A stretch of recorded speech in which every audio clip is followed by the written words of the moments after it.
I think the concept of a bubble, certainly nationally, looking at the chart that I put up before, hopefully it's pretty clear that that is a bit fanciful.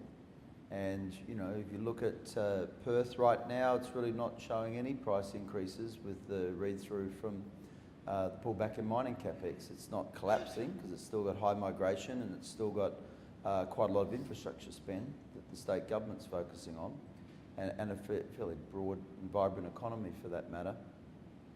If you go to Brisbane, it's been lagging. It's now picking up, growing, sort of around 4%. If you look at outside of Sydney, interestingly, the Hunter's been going backwards, and Illawarra is growing around 3%.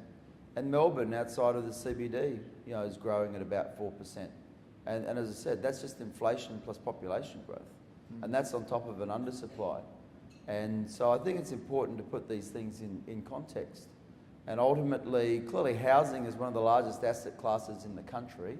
It's something that's an important part of people's household wealth. So I think, as always, it's important to have a fundamental and a well-based and researched view of things, and not headlines that it's booming, it's about to all fall on its face. I would say there's localised pockets for sure, particularly when you get very close to the city where you've seen quite significant increases. But once again, in a global context, for any major city in the world just about that I can think of, those prices are still very reasonable.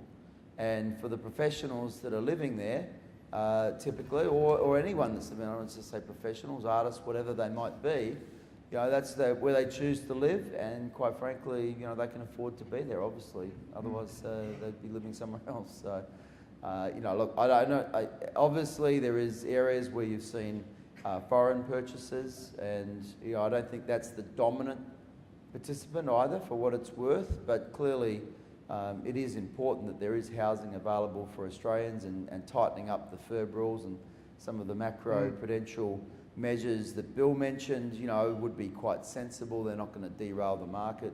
They're just going to make sure that, things don't get out of order. And, there's been plenty of examples, anecdotes, where you have one person out of China, wanting to buy 30 apartments in one development. Clearly that doesn't kind of make a lot of sense. And the banks don't do that anyway. They won't lend to a developer for more than 25% typically, or 30% for end purchases that require FIRB approval. And even if you're buying new construction, which is allowed, as a foreigner, you still need FIRB approval. You can't just go and buy it. So, yeah, Bill, do you share that view on the use of the term bubble, and if it's not right, why is it being used so regularly? Oh, so The Economist magazine has used a sort of a rental return concept, which suggests that Australian house prices are overvalued by 40%. But they've been saying that for the last 7 or 8 years, and nothing's really happened. And I think Australians are prepared to allocate more of their budget to consuming housing, and that's a choice that they make.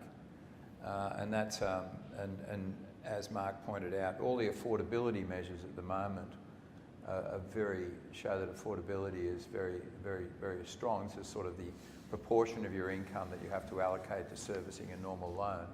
That's obviously partly due to the fact that we've got record low interest rates.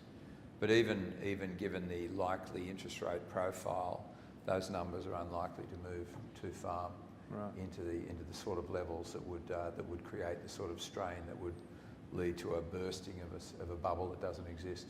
Yeah, thank you. Yeah, certainly, Mark. I probably should have made this. If you look at housing affordability metrics that are based upon current income levels and current house prices all around the world, you'll find Australia is pretty much on par with all countries, as I mentioned, except for the US, which had a collapse. Prices dropped 70%, and they've got a lot more arable land, and Japan, which also had a collapse, like a real serious collapse. But what's surprising, and Bill might have some views on this, but those international studies that are coming out and saying how unaffordable Australian housing is in a relative sense, bear in mind this is trailing data that goes back to 1970. Right? So GDP per capita and the relative productivity of the Australian worker and the state of the economy has moved from being, you know, manufacturing / tertiary agriculture to highly tertiary and service orientated, and to suggest that I'm going to use 1970 base data to look at relative house prices to work out whether, you know, people are overextended or not, I find completely ridiculous. Yeah.